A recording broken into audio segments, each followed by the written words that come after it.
A portion of today's show is brought to you by Health Diagnostic Laboratory, Inc. Welcome back. Well, it is Tuesday, so it's time to talk with the folks from Health Diagnostic Labs, specifically Dr. Tara Dahl.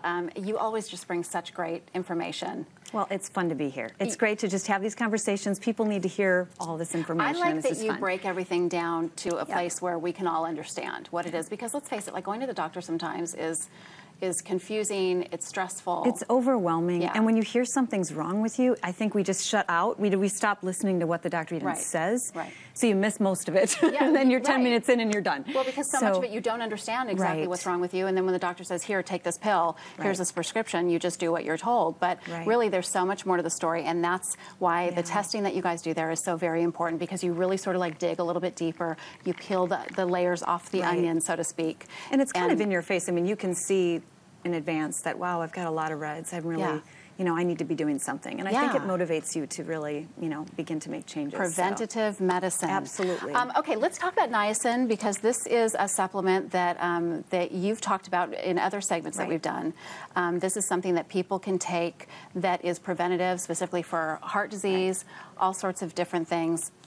But specific types of niacin that you should be taking? So let's just talk about niacin. First of all, because it's getting a really bad rap, and it's really frustrating because, I mean, there's cardiologists who used to prescribe it, now they don't want to prescribe it because they say, well, the recent clinical trials didn't really show benefit. There were so many issues with those trials, and we can go into detail about that, and probably not for today. I can get on a soapbox about because so frustrating. You read one, it says this, you read another one, it says this. So niacin is this natural B vitamin that has these amazing effects on all of these advanced tests that we do. So we've talked a little bit about that lipoprotein little a, which is that really like sticky LDL particle that's genetic, that people, that runs in families. There's the LDL particles and the ApoB, which is the kind of test that we do at HDL. And that's a much better marker of risk for disease. Triglycerides, inflammation markers. Niacin actually lowers every single one of those things. There's very few things, even prescription drugs, that don't do that. So for us to throw niacin out doesn't make any sense. I've been using it for the 15+ years I've been a doctor. I will keep using it, you know, as much as I do, regardless of some of the trials which didn't really look at what niacin does. They looked at raising HDL and whether that was important or not. And there was this perception that the reason we use niacin is to get the good cholesterol up. And that's really why doctors used it.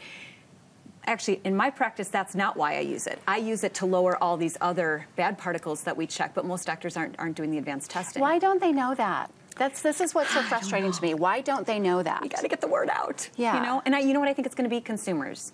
I think it's going to be us that sort of starts demanding that we get the testing that we need, and that's really where it's going to come, because I think doctors are probably stressed. You know, they're strapped. They're getting told, you know, you need to see patients every 10 minutes, and it's tough. I mean, it's tough in this era to be in medicine. So well, and they're used to doing things the way that they've always done it, which is the way they were taught in med school, which is the way that they've run their practice. And you know, don't fix what's not broken, right? And I feel like that's the way they do it. But now, and especially since you've been on the show, which I'm really proud of, that you've had a lot of doctors now prescribing to their patients to come see you for this advanced testing, because all of a sudden they're realizing, wait, this is a really good tool for me as a physician. Right. It's been awesome. Yeah, really to increase awareness. And when it comes to niacin, there's a couple of things I want to talk about, because anybody out there that's taking niacin, I want you to learn about it, because niacin is this powerful B vitamin that's like this energy vitamin. It gives you that it's powerful. Yes, it gives you the flush. And I want you to think about the flush, not as like a hot flush, ugh, I'm upset I've got this flush, but think about it as okay, this niacin is getting into my bloodstream and beginning to melt away plaque in my arteries, and I'm feeling a warm sensation. I like it. That's how we have to think about it. It's like having a glass of wine. Yes, see? It was funny.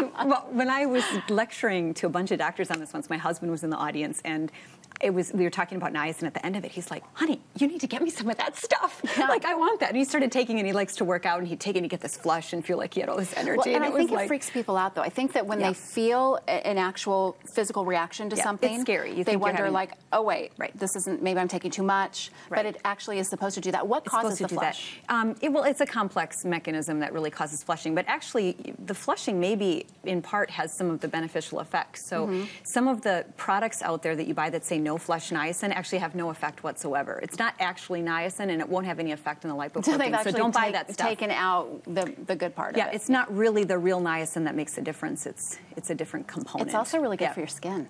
Niacin. I think so, yeah. All sorts of absolutely. benefits. So it's really good. And if your doctor prescribes it or if you're taking it, I wouldn't stop it as a result of, reading a paper that said some studies said it wasn't beneficial. So lots of reasons to use it. And for the advanced tests, all these years, I tell you, I wouldn't be able to normalize people's panels without using niacin, at least on occasion. It's such good information. Yeah. And I think we've done other segments with you where we've talked specifically about heart disease. And I think in those segments, you've been more specific even about like the types of niacin. Didn't you bring some in one day, remember? And you said this brand, not so much. And you can find all of those segments on our website and our YouTube, and you can just check it all out and make sure you're getting all the right stuff. Thank you for being here. Oh, you're welcome. Always Love fun, to be here. always informational. You can talk to your doctor if you're interested in getting the HDL test. We'll have Dr. Dahl and her colleagues back with us every Tuesday to learn more about how their testing can really help you and your family. And for more information, just there's the info on your screen. hdlabinc.com, or you can call them at 877-4HD-LABS and talk to your doctor if you are interested in having the testing, because it does need to come from a doctor recommendation, correct? Yes. Okay. All right. Back in a moment.